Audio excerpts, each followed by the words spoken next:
Please help me. They poisoned me." The words barely escaped the well-dressed man's lips as he clutched the edge of the counter, his knuckles turning white against the polished surface.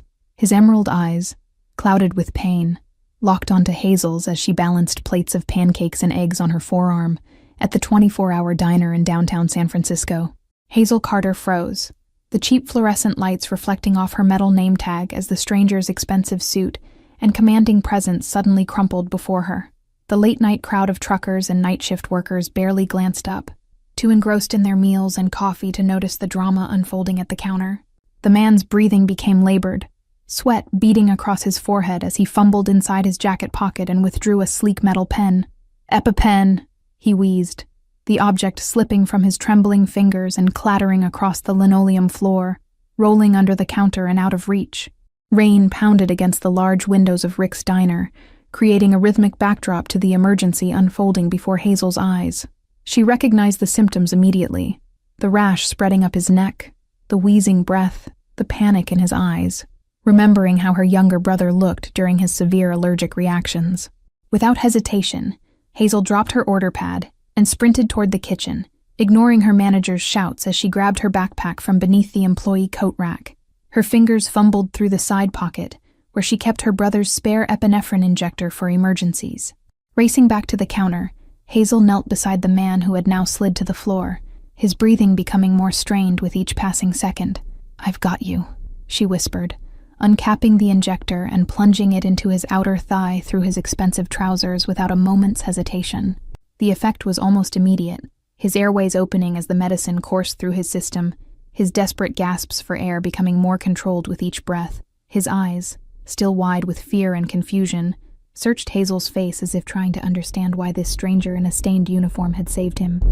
Suddenly, the diner's door burst open, and two men in dark suits entered, their eyes scanning the room with predatory precision, until they locked onto the man on the floor.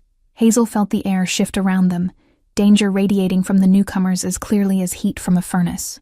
The mysterious man gripped Hazel's wrist with surprising strength, his voice low and urgent against her ear. "They're here to finish the job," he whispered, his breath hot against her skin as he pressed something cold and metallic into her palm, a key with an address engraved on a gold tag. The two men approached swiftly, hands reaching inside their jackets as they weaved through the scattered tables. Without thinking, Hazel helped her mysterious patient to his feet, guiding him through the kitchen's swinging doors, despite the protests of the cook and her bewildered manager. Rain pelted their faces as they emerged into the alley behind the diner, the back exit slamming shut behind them as shouts erupted from inside. The man leaned heavily against Hazel, his expensive cologne mingling with the scent of rain and garbage as they stumbled toward a sleek black car parked haphazardly at the alley's entrance. "I'm Ethan," he managed between labored breaths, fumbling with his car keys before pressing them into her small hands. "Ethan Gray. And I need your help to drive. They'll be looking for me behind the wheel, not some waitress."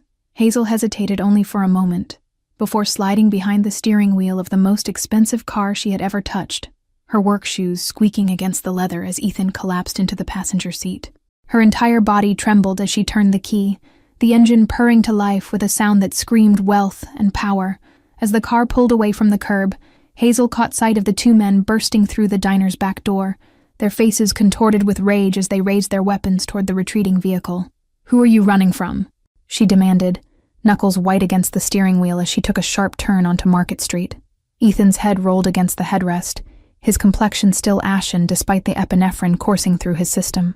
"The Mendoza family," he replied, his voice strained as his eyes drifted closed momentarily. "I'm the head of the Gray Syndicate, and someone just tried to take me out in the most embarrassing way possible." Hazel's stomach dropped at Ethan's admission, her hands tightening on the wheel as the implications crashed over her like the rain against the windshield. She had just saved, and was now fleeing with, one of San Francisco's notorious Mafia bosses, a man whose name occasionally appeared in hushed whispers, even in her rundown neighborhood. "Take the bridge exit," Ethan instructed, his voice gaining strength as he pulled a sleek phone from his pocket and tapped a message with elegant fingers. "My compound is across the bay, secured and protected from whatever just happened at that diner." The gravity of her situation settled over Hazel like a heavy blanket as she navigated the unfamiliar luxury car through San Francisco's winding streets. Her entire life, nursing school applications, the tiny apartment she shared with her brother, The double shifts she worked to keep them afloat, all suddenly seemed very distant. Rain created hypnotic patterns across the windshield as Hazel checked the rearview mirror for the 20th time, her heart hammering against her ribs. No suspicious headlights followed them, but the absence of pursuit did little to calm the storm raging inside her chest. Ethan watched her with calculating eyes, his breathing still slightly labored as the epinephrine wore off. "You knew exactly what to do back there," he observed. Not a question, but a statement laced with suspicion and something else. Curiosity, perhaps, or grudging respect. Hazel kept her eyes firmly on the road, ignoring the way her uniform clung to her skin from the rain and sweat of fear. "My brother has severe allergies," she explained, her voice steadier than she felt. "I've administered his EpiPen more times than I can count." The silence that followed was heavy with unspoken questions. As the car climbed the on-ramp to the Bay Bridge, the city lights reflecting off the wet asphalt like stars fallen to earth. In the distance, fog rolled across the water, shrouding the other side in mystery, much like the future that awaited her at the end of this drive. "You could have left me there," Ethan finally said, his voice quiet against the rhythmic thump of windshield wipers. Most people would have called 911 and stepped away, especially after seeing those men enter the diner. Hazel stole a glance at him, noticing how his imposing frame seemed slightly diminished against the leather seat, vulnerability peeking through the cracks in his armor. "I'm studying to be a nurse," she replied simply, as if that explained everything about why she had risked her life for a stranger. The city fell away behind them as they crossed the bridge, replaced by the scattered lights of exclusive neighborhoods nestled in the hills beyond. Ethan directed her through increasingly winding roads, each turn taking them further from the familiar and deeper into a world Hazel had only glimpsed in movies. Massive iron gates appeared suddenly through the fog, opening silently as the car approached without Ethan needing to announce their arrival. Hazel's breath caught in her throat as the extensive grounds came into view, manicured gardens surrounding a mansion that loomed against the night sky like a fortress. Men in dark suits emerged from the shadows as Hazel parked the car, their hands resting suspiciously near their jackets as they approached with wary expressions. Ethan straightened in his seat, the brief moment of vulnerability vanishing as he reassumed the mantle of authority that seemed to fit him like a second skin. "Boss, we've been trying to reach you for hours," said a tall man with a scar running along his jawline, his eyes narrowing as they landed on Hazel's uniform-clad figure. "And who is this?" Ethan stepped from the car with renewed strength, buttoning his suit jacket with practiced ease despite the ordeal he had just survived. "This is the woman who saved my life tonight," he announced, his voice carrying across the circular driveway with undisputed authority. "And she'll be our guest until I determine it's safe for her to return home." The interior of the mansion was even more impressive than its imposing exterior. Marble floors gleaming under crystal chandeliers, priceless artwork adorning walls that had likely witnessed countless secrets. Hazel followed Ethan through the grand foyer, acutely aware of her rain-soaked uniform and sensible shoes against the opulence surrounding her. "Jackson, assemble the lieutenants in the study," Ethan commanded the scarred man, who shadowed their every move, his tone brooking no argument, "and have Miss Peters arrange suitable accommodations and clothing for our guest." A stern-faced woman appeared almost immediately, her silver hair pulled into a tight bun as she assessed Hazel with sharp eyes that missed nothing. "This way, miss," she instructed, her voice clipped but not unkind, as she led Hazel up a sweeping staircase away from Ethan's retreating form. The bedroom Miss Peters showed her to was larger than Hazel's entire apartment, with a canopied bed and floor-to-ceiling windows overlooking the bay where fog still clung to the water like ghost ships. The bathroom contained heated floors, a shower with more settings than her car, and a clawfoot tub that could easily fit 3 people. "Mr. Gray insists you remain here tonight for your own safety," Miss Peters explained as she laid out silk pajamas and a robe on the bed. "The men who came looking for him at your workplace now have your face memorized. Returning home would put both you and your family at risk." Hazel sank onto the edge of the impossibly soft mattress, her fingers tracing the fine embroidery of the duvet as the reality of her situation crashed over her like a tidal wave. She had saved a man's life only to find herself trapped in a gilded cage, unable to contact her brother who would surely be worried sick by morning. The hot shower washed away the smell of grease and coffee, but did nothing to clear the fog of confusion and fear clouding Hazel's mind. She changed into the borrowed silk pajamas, the expensive fabric sliding against her skin in a way that made her feel like an imposter in someone else's life. A soft knock at the door startled her from her thoughts, and she opened it to find Ethan standing in the hallway, changed into a fresh suit despite the late hour. "I thought you might be hungry," he said, gesturing to a tray of food held by a uniformed staff member hovering discreetly behind him. The smell of freshly prepared food reminded Hazel that she hadn't eaten since her break 6 hours earlier, her stomach growling traitorously as the tray was set on a small table by the window. Ethan dismissed the staff member with a nod before turning his full attention back to Hazel, his eyes unreadable in the soft lamplight. "I owe you my life," he stated without preamble, maintaining a respectful distance as Hazel cautiously approached the food. "The doctors confirmed it was anaphylaxis, shellfish extract somehow introduced to my bourbon when I wasn't looking." Hazel wrapped her arms around herself, suddenly very aware of her vulnerability in this strange place with this dangerous man. "I did what anyone with medical training would do," she replied, lifting her chin slightly in defiance of the intimidating aura that seemed to radiate from him, despite his words of gratitude. Ethan's lips curved in a half-smile that didn't quite reach his eyes. "We both know that's not true," he said softly, moving to the window to look out at the fog-shrouded landscape. "Most people run from danger, not toward it, especially when the danger wears a suit worth more than they make in a month." "Your money doesn't impress me," Hazel replied with more courage than she felt, picking up a strawberry from the tray and biting into it to hide her trembling fingers. "And I need to call my brother. He'll be worried sick when I don't come home tonight." Ethan turned from the window, studying her with renewed interest as if she were a puzzle he couldn't quite solve. "Jackson will arrange a secure call in the morning," he promised, his tone softer than before. "But you need to understand that by helping me, you've placed yourself in the middle of a war that's been brewing for generations." Hazel woke to sunlight streaming through curtains someone had opened, momentarily disoriented by the luxurious surroundings before memories of the previous night came flooding back. A fresh set of clothes lay neatly folded at the foot of the bed, designer jeans and a cashmere sweater that likely cost more than her monthly rent. The enormity of her situation struck her as she dressed, fingers fumbling with unfamiliar luxury fabrics, while her mind raced with worry about her younger brother, Jamie.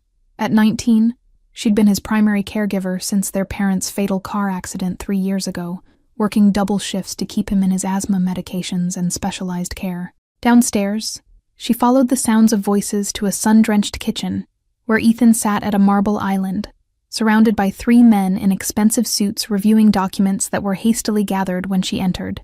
His commanding presence seemed to fill the space, though she noticed he'd forgone a tie, the top buttons of his shirt undone in casual authority. "Ms. Carter," he acknowledged, dismissing his men with a subtle nod before gesturing to the empty stool beside him. "I trust you slept well, despite the circumstances." Hazel remained standing, her borrowed clothes feeling like a costume rather than appropriate attire. "I need to speak with my brother," she stated firmly, surprised by the steadiness in her voice despite standing before one of San Francisco's most dangerous men. "And I need to know when I can go home." Ethan's expression remained impassive as he slid a sleek phone across the counter toward her. "Your brother has been informed that you picked up an extra shift and will be staying with a coworker," he explained, watching her reaction carefully. "Your manager at the diner confirmed this story when your brother called looking for you." A chill ran down Hazel's spine at the revelation of how thoroughly Ethan had inserted himself into her life overnight. "You had no right," she whispered, her fingers curling into fists at her sides as anger temporarily overshadowed fear. "Jamie depends on me. He needs his medication, his routines." Ethan's jaw tightened almost imperceptibly as he rose from his seat, his height allowing him to tower over her despite her defiant stance. "Your brother has received a delivery of 6 months' worth of medications, including his asthma inhalers, plus groceries, and a generous gift card," he stated, his tone leaving no room for argument. "Consider it partial payment for saving my life." For a moment, Hazel was stunned into silence, torn between gratitude for Jamie's care and resentment at the high-handed way Ethan had taken control of her life. The generosity toward her brother revealed something unexpected about the Mafia boss, a capacity for thoughtfulness she hadn't anticipated. "Why was I brought here instead of being sent home with a thank you and a warning to stay quiet?" Hazel finally asked, accepting the coffee Ms. Peters silently placed before her, the warmth of the mug grounding her in the surreal situation. "Surely your organization has ways of ensuring silence without kidnapping waitresses." A ghost of a smile touched Ethan's lips as he leaned against the counter, watching her with those penetrating eyes that seemed to see more than she wanted to reveal. "The Mendoza family rarely leaves witnesses alive," he said simply, the casual delivery of such a dark statement more chilling than if he'd shouted it. And they saw you help me escape. Hazel's fingers tightened around the coffee mug as the full weight of her predicament settled over her. So I'm trapped here indefinitely while you fight your Mafia war, she concluded, unable to keep the bitterness from her voice as she thought of her carefully planned life now hanging in suspended animation. Ethan's expression softened almost imperceptibly, vulnerability flickering behind his eyes for just a moment before disappearing behind his carefully constructed facade. Not trapped, he corrected gently. Protected, at least until my people eliminate the immediate threat.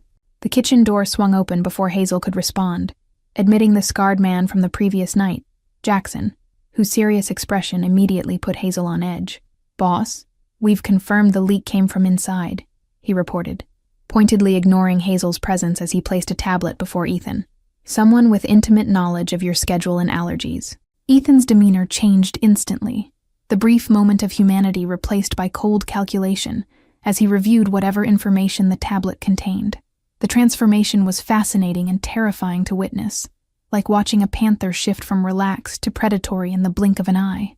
Have the cars ready in 20 minutes, he commanded, his voice low and dangerous as he straightened his cuffs with meticulous precision. And prepare our guest for travel. She'll be accompanying us to the secondary location until we've identified the traitor. The secondary location turned out to be a modernist glass and concrete structure, perched on a cliff overlooking the Pacific Ocean, accessible only by a winding private road that seemed designed to spot approaching threats. Hazel sat silently in the back of the armored SUV as they passed through 3 separate security checkpoints, each manned by guards with visible weapons and watchful eyes. This property isn't in any official records, Ethan explained as they pulled into an underground garage, his voice casual as if discussing weekend vacation plans rather than elaborate security measures. Only 5 people in my organization know of its existence. Hazel followed him into a glass elevator that rose smoothly through the center of the house, providing glimpses of minimalist luxury on each floor, before opening onto a vast, open-plan living space. Floor-to-ceiling windows offered breathtaking ocean views, the distant horizon blurring the boundary between sea and sky. You'll have freedom to move throughout the house and grounds, Ethan informed her, gesturing to the security panel near the elevator. But the system will alert my team if you attempt to leave the perimeter. A young woman with a sleek ponytail and intelligent eyes approached, tablet in hand and professional smile firmly in place. Mr. Gray, the secure line is ready in your office, she announced, her gaze flickering curiously to Hazel before returning to her boss. And Dr. Mercer has arrived to check your recovery from the anaphylaxis. Ethan nodded his dismissal to the woman before turning back to Hazel, his expression unreadable as always. Make yourself comfortable, he suggested, though it sounded more like a command. We may be here for several days while my team investigates the breach. Left alone in the vast space, Hazel wandered to the windows, watching waves crash against the cliffs below as her mind processed the bizarre turn her life had taken. Just 24 hours ago, she'd been serving pancakes and planning her nursing school application. Now she was essentially a prisoner in a Mafia boss's secret fortress. The sound of raised voices drew her attention to a partially open door down the hallway, curiosity overriding caution as she moved closer to listen.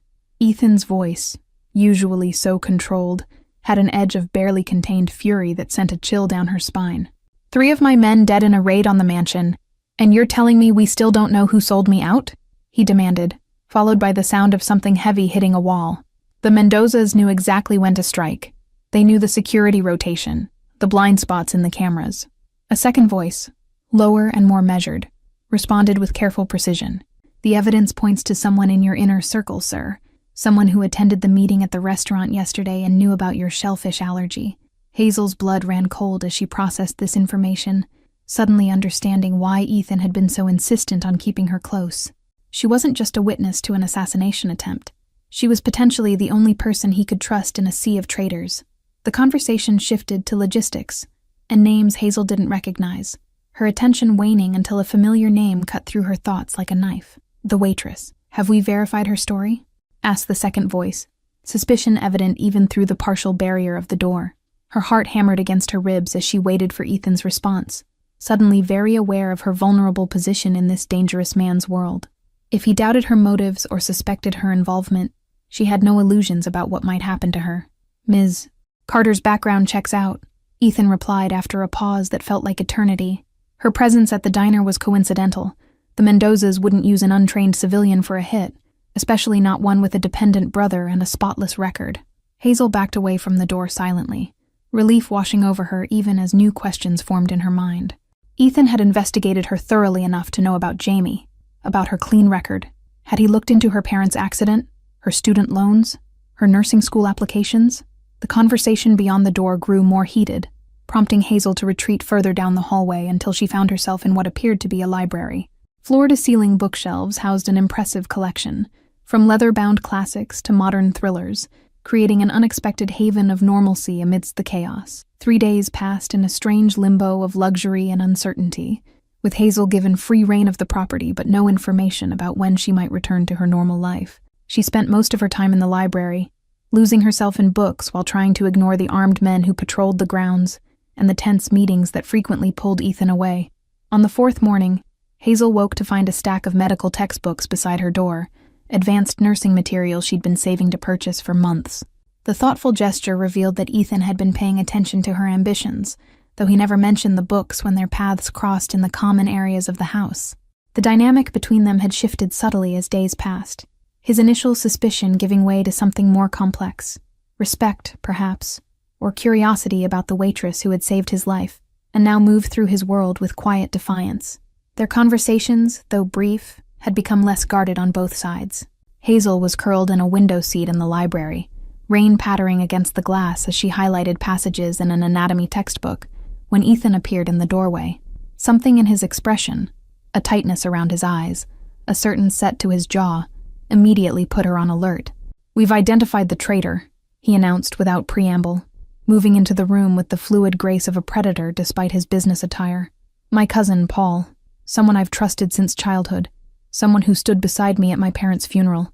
Hazel closed her book slowly, recognizing the pain beneath his controlled exterior, the betrayal cutting deeper than he would ever admit aloud.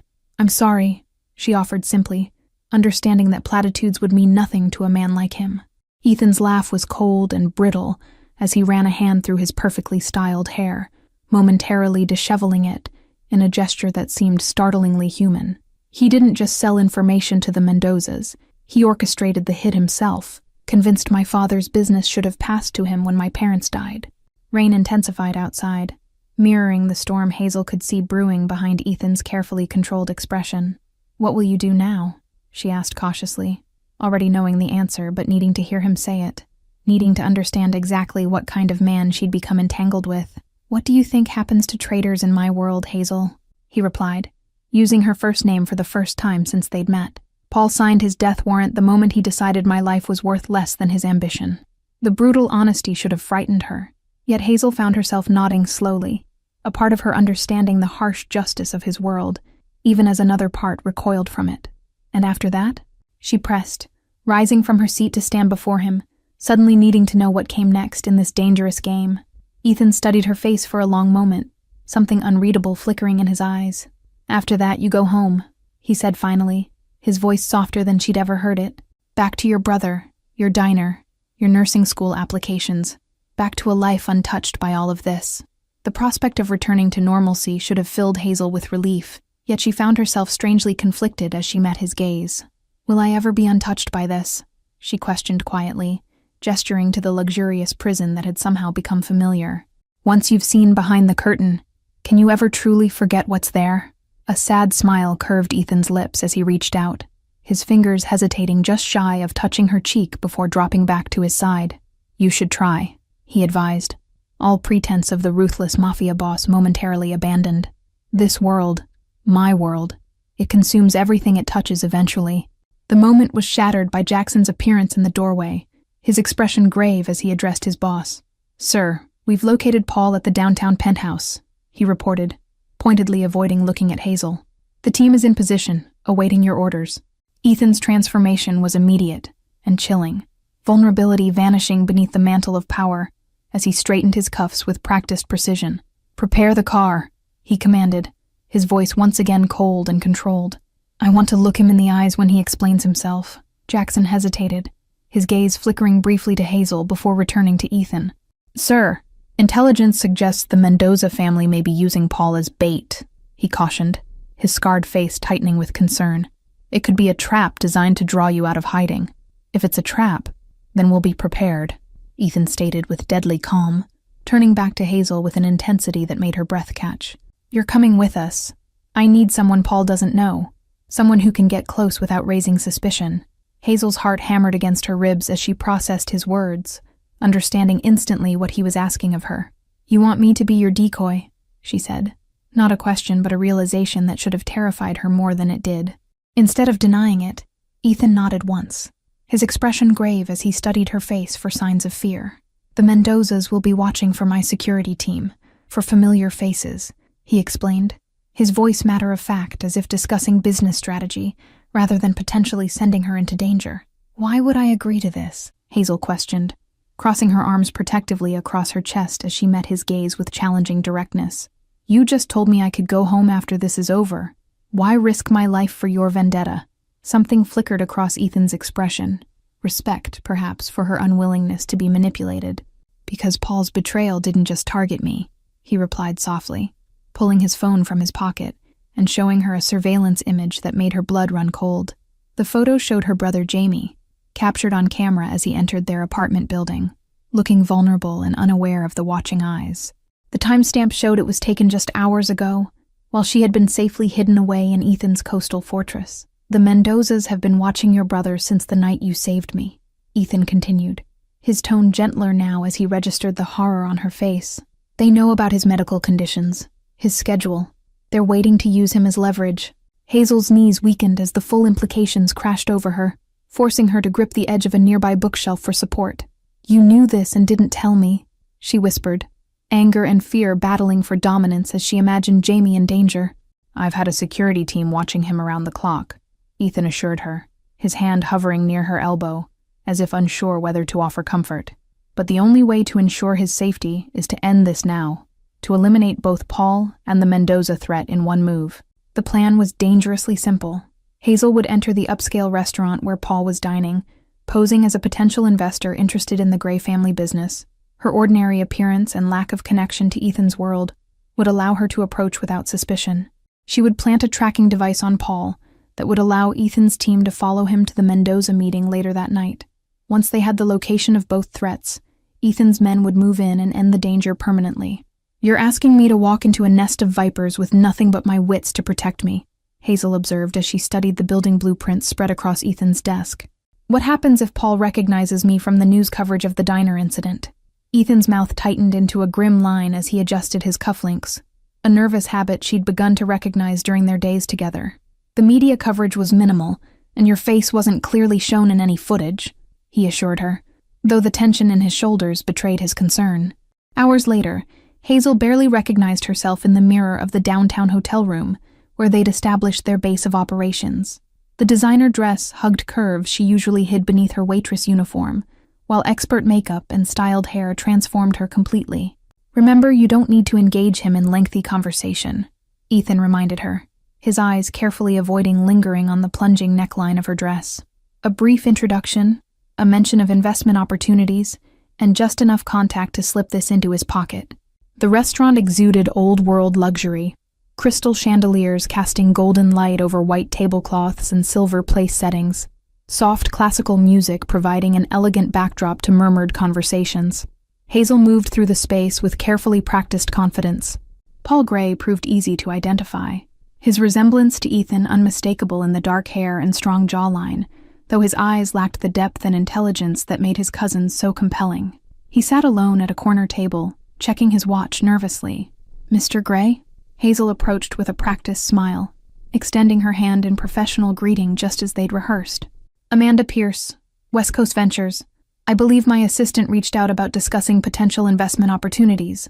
Paul's eyes widened briefly in confusion, before smoothing into practiced charm, rising to his feet with a smile that didn't quite reach his eyes.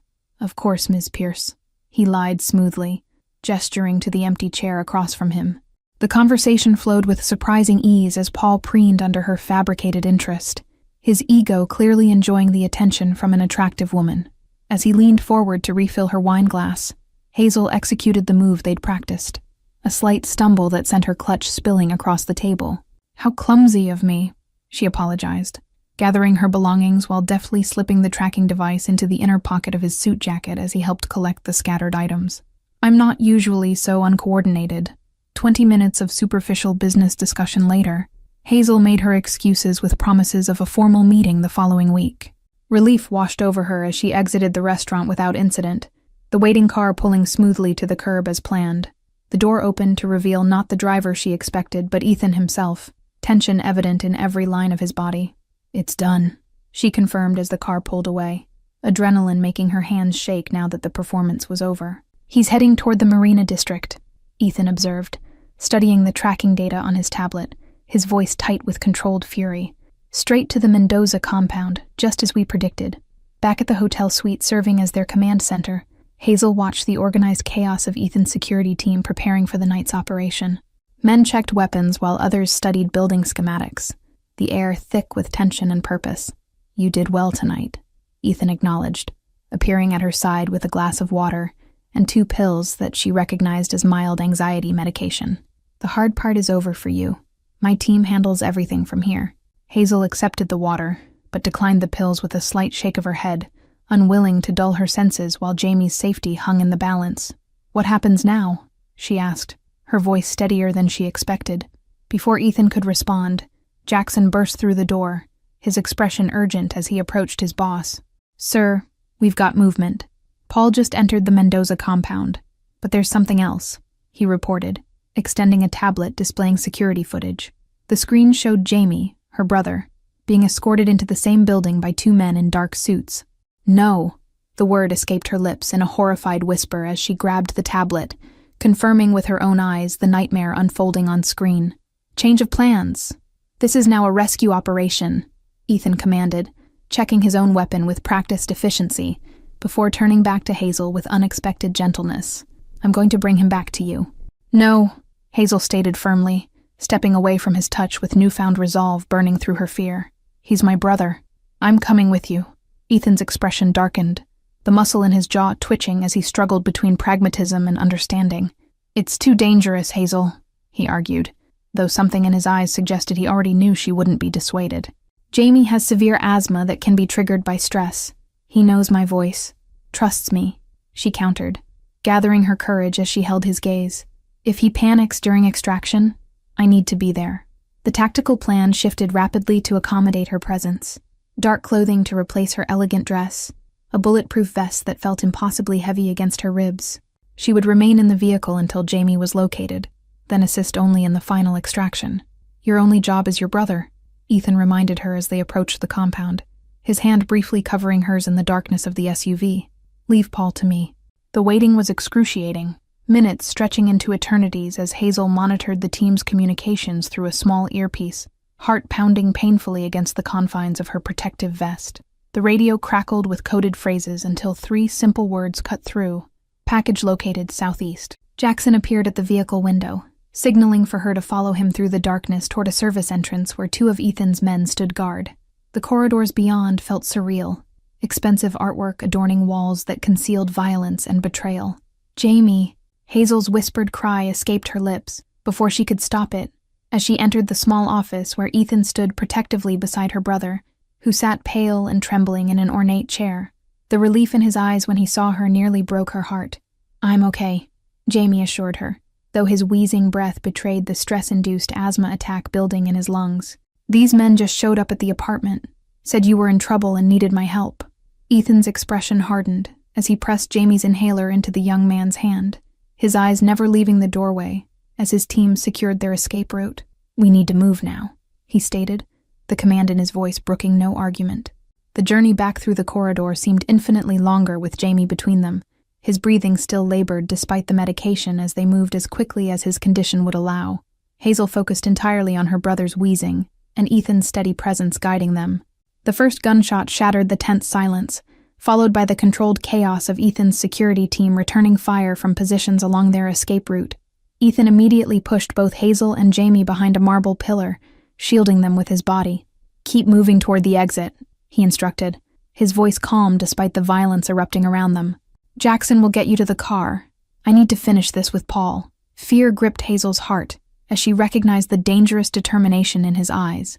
the look of a man prepared to sacrifice himself to end the threat permanently. "Ethan, don't!" she pleaded, gripping his arm with desperate fingers. Something softened briefly in Ethan's expression as he looked at her, his free hand coming up to touch her cheek with surprising tenderness. "Get your brother to safety," he insisted gently. "I'll find you when this is over." Hazel's last glimpse of Ethan was of his tall figure disappearing into the smoke-filled corridor, weapon raised as he moved toward danger rather than away from it. The cool night air hit her face as Jackson pushed them through the service entrance toward the waiting SUV.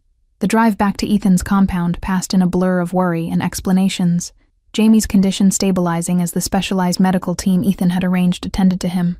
Hazel paced the elegant living room like a caged animal, jumping at every sound as hours passed with no word. Dawn was breaking over the bay when Hazel heard the distinctive sound of helicopter blades cutting through the morning air. She rushed to the helipad, heart in her throat as the sleek black aircraft touched down, and the door slid open to reveal Ethan, bloodied but alive. "It's over," Ethan stated simply, as medical staff rushed forward to take care of his injuries, his eyes finding hers across the tarmac, with an intensity that made the world around them fade away. Paul and the Mendoza leadership won't threaten anyone again. The following weeks brought transformation neither of them had anticipated. Jamie recovering in the guest wing of Ethan's compound, while his sister negotiated a delicate new reality. Ethan's businesses underwent subtle but significant changes, legitimate enterprises expanding under her quiet influence. "Your nursing school application was accepted," Ethan announced one evening as they sat in his library, the space that had become their sanctuary amid the chaos of their colliding worlds. "Full scholarship, starting next semester. No strings attached." "What happens now?" she asked, the simple query encompassing all the complexity of their unusual relationship. The waitress who had saved a Mafia boss, only to find herself irrevocably changed by his world, their fingers intertwined across the small space between them. "That depends entirely on you," Ethan replied, his thumb tracing gentle patterns against her palm as vulnerability flickered across his usually guarded expression. "I find myself unwilling to return to who I was before a certain waitress saved more than just my life that night. Thank you all for following this story. If you enjoyed it, please write in the comments where you're watching from, and don't forget to like, subscribe, and share this video, as your support is important for me to continue creating content here.